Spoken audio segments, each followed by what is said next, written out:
And today we are gonna make a kindergarten hat, graduation hat. So for this you'll need a paintbrush, some black paint, a paper bowl, bend it how it fits your head though, and the canvas. Step 1. Take your paintbrush and some paint.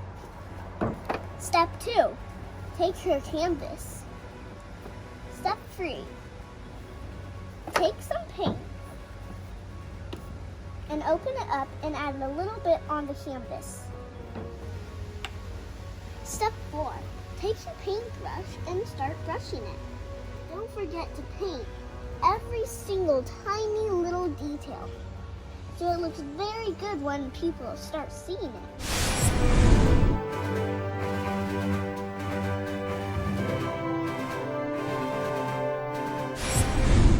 Now it's time to let them dry.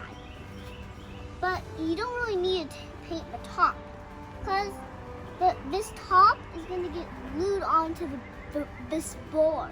So if you put it on the top, you're just wasting your own paint. Let's let them dry.